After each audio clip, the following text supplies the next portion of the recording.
पाकिस्तान के gold king सेठ आबद कौन थे?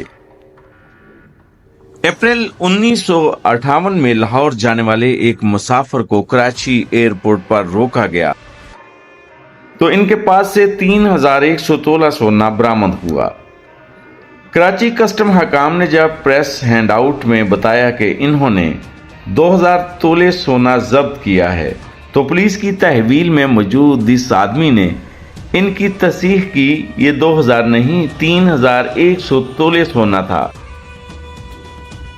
ये शख्स जल्दी ही जेल से रिहा भी हो गया और सिर्फ 5 माह बाद ही कसूर के करीब वाकया एक सरहदी गांव में नमूदार हुआ, जहां इसे अमृतसर पुलिस से बचने के लिए सोने की 45 ईंटें छोड़कर फरार होना पड़ा।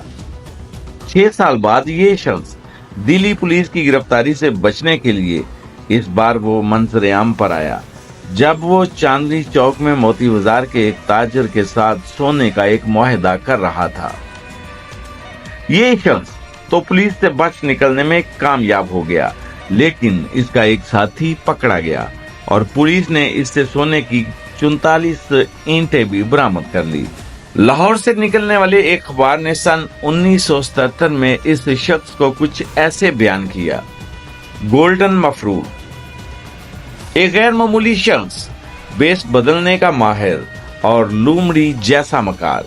इस शख्स का नाम पाकिस्तान इंटरपोल की फहरिस्त में शामिल था और ये अक्सर दिल्ली, दुबई और लंदन का सफर किया करता था। और ये शख्स कोई और नहीं, सेठ आबद थे। सेठ आबद जो 85 बरस की उम्र में वफात पा चुके हैं। इन्हें पाकिस्तान में गोल्ड बादशाह की हैसियत से भी जाना जाता है और इनका शुमार इन अमीर तरीन अफराद में भी किया जाता है जिनकी दौलत का इन्हिसार सोने की स्मगलिंग पे था। स्मगलिंग के कारोबार में सोने का बादशाह बनने के लिए किसी को भी सरहद के आर पार अपने नेटवर्क्स कायम करना होते थे और रियासती अशरफिया और सरकारी अफसरान के साथ तल्लुकात भी कायम करना पड़ते थे।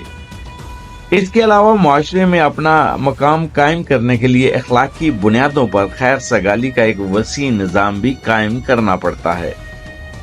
सेठ आबद का अरूज पाकिस्तान और इंडिया के सरहद की तश्कील के साथ ही सामने आया। वो कसूर के सरहदी इलाके में पैदा हुए और वहीं पर पले बढ़े, जहां इनके शेख तजारती कबीले के मेंबरान हिंदुस्तान की तकसीम से पहले कोलकाता से चमड़े की तजारत करते थे।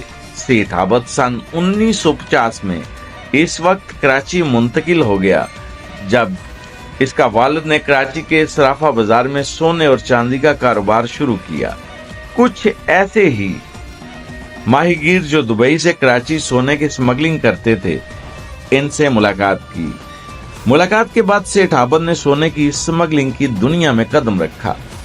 50 की दहाई के एहतताम पर उन्होंने एक माहीगीर कासम भट्टी के साथ मिलकर पाकिस्तान में सोने की स्मगलिंग में अपनी अजारादारी कायम। वजीर आजम इमरान खान ने भी सेठ आबद की वफात पर अफसोस का इजहार करते हुए इनके अहले खाना से ताज़ियत की और शौकत खानम के लिए इनकी अतियात का जिक्र किया। सेठ आबद का शुमार इन स्मगलरों में होता है जो पाकिस्तान तनाजर में सोने की स्मगलिंग और स्मगलिंग की मईशत में इंतहाई अहम थे। इनकी ताकत कराची की बंदरगाह, पंजाब के सरहदी हुकूमती इंतजामिया और सियासी हलकों में नौमौजूद थी, लेकिन वो सरहद की दूसरी जानब और इससे भी आगे बहुत से काम सर अंजाम दे सकते थे। लंदन, दिल्ली और दुबई में अबूरी राब्तों के साथ सेठ आबद ने 1950 से 1980 के दौरान इंडिया के सोने की स्मगलिंग पर कायम अजारादारी को खत्म कर दिया। सेठ आबद ये तमाम तर सलाहियत 1950 की दहाई के आखिर तक हासिल कर चुके थे, जब इनका स्मगलिंग का निजाम लंदन, दिल्ली और कराची में एजेंट्स की तवज्जो अपनी जानब मबजूल करवाने और पाकिस्तान और इंडिया के माबैन पंजाब के सरहदी इलाकों तक फैल चुका था। इब्तदाई तौर पर यह निजाम करीबी रिश्तेदारों की नेटवर्क पर मुश्तमिल था। इनके भाई हाजी अशरफ, जो बहुत फरावानी से अरबी जबान बोल सकते थे, दुबई में मुकीम थे, जबकि इनके दामाद गुलाम सरवर अक्सर और बेशतर दिल्ली जाते और सोने के स्मगलर हरबंस लाल से मुलाकात करते थे। सेठ आबद का नाम पहली बार इंडियन प्रेस में इस वक्त सामने आया जब सन 1963 में ٹائمز آف انڈیا نے خبر دی کہ پاکستان کے گولڈ کنگ کہ انڈیا میں روابط ہیں جب ان کی بہنوئی کو دلی میں سونے کی 44 اینٹوں کے ساتھ گرفتار کیا گیا۔ برٹش ایئر ویز میں کام کرنے والی چارلس میلونی کو سیٹھ عابد کا برطانیہ میں سہولت کار فرض کیا گیا۔ سیٹھ عابد ہر برس حج پر بھی جاتے اور اس کے ساتھ ہی عرب شیخ آپریٹرز کے ساتھ اپنے تعلقات کو بہتر بناتے۔ جب ان کی اسمگلنگ کا کاروبار مزید وسیع ہوا تو انہوں نے پنجاب کے سرحدی علاقے کے دیہاتوں میں رہنے والے کچھ ایجنٹس کو سونے کی اسمگلنگ کی فرنچائز دی، جن میں نمایاں طور پر گرگی دیال اور آوان کی کمیونٹی کے لوگ شامل تھے۔ سیٹھ عابد کے درجنوں حریف تھے، لیکن کسی کے پاس بھی ان جیسی صلاحیت، روابط اور سرمایہ نہیں تھا۔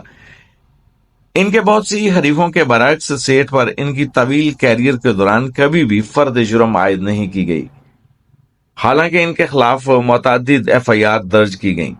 سن 1950 اور سن 1960 کے دہائیوں میں دنیا بھر میں سیٹھ عابد کی اسمگلنگ کی تجارت نے فروغ پایا، جس میں کبھی کبھی انہیں ریاست کی سرپرستی بھی حاصل ہوتی، اور لاہور، کراچی، دبئی اور لندن میں سرمایہ کاری اور اثاثوں کی دولت انہیں پاکستان کے سب سے زیادہ دولت مند لوگوں میں شامل کیا گیا۔